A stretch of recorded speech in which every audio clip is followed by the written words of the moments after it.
अस्सलामुअलैकुम व्यूअर्स, ये साढ़ा अपना कारोबार ते माशाल्लाह ज़बरदस्त दुकान है कि असा मुनासिब कीमत ते आवाम को सौदे देने हैं ते इंशाल्लाह सारे नाल आवाम तावन करेंदी है ते निज़ाम चलदा पे अल्हम्दुलिल्लाह। ते असा हुण दुकान ते बैठे हैं, अल्हम्दुलिल्लाह हुण दुकान ते बैठे हैं ते उनके बाद आवाम तावन करेंदी पई है ते कारोबार च इजाफा थींदा पे ते घर का भी निज़ाम चलता पे अल्हम्दुलिल्लाह। 30,000 35,000 50,000 रुपया घर का खर्चा है वो भी निकलता पे ते हुण वल वेने तो को फसल दिखेने हुण असां पुज गए अपनी फसल दे विच माशाल्लाह कणक साड़ी तैयार है ते अल्लाह रंग लेसी ते कल को पानी लेसूं ते कणक पई ते सुकी है। चलो अल्लाह खैर करे सी, कल खाद चाहते ये भी देने हैं ते तुहाजा दुआवां ते हुणे वल वेने आप वेल्डिंग वाली दुकान ते उतो खट्टू बनवाने ते अस्सलाम वालेकुम। हुण असां माशाल्लाह पहुंच गए हैं वेल्डिंग वाली दुकान ते ये नालियां कट्टिया खड़े ते हुणे वल लाइट वाली चली गई है क्योंकि ये ना लेट थी गया ते हुण वेल्डिंग वाली दुकान ते पहुंच गए, वेल्डिंग कर वेंदे हैं ते एक खट्टू दा सामान कट्टिया पे हुण असां पहुंच गए ते थोड़े मावन 7-8 खट्टू ने ऊपर वेसो। साडे वीडियो पसंद आए तो लाइक करेसो ते चैनल सब्सक्राइब करेसो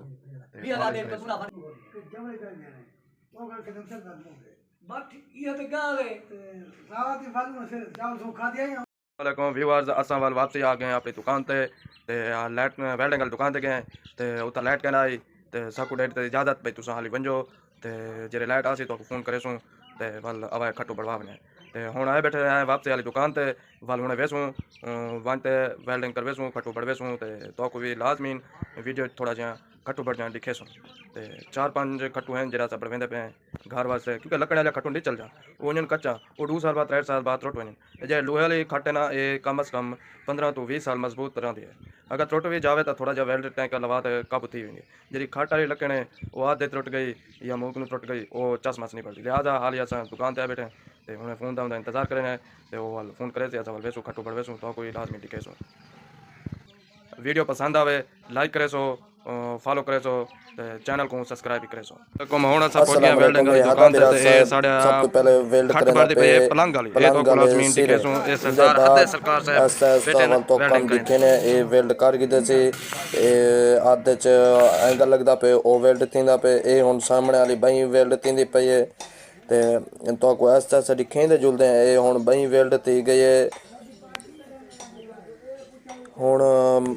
बही वेल्ड थी गई हुण पिछला हिस्से दा जेह्ड़ा पैरवोन ओ वेल्ड थींदा पेन ओ भी बहियां ओ वेल्ड थी गए हुण आहिस्ता आहिस्ता इंदे उत्ते वीडियो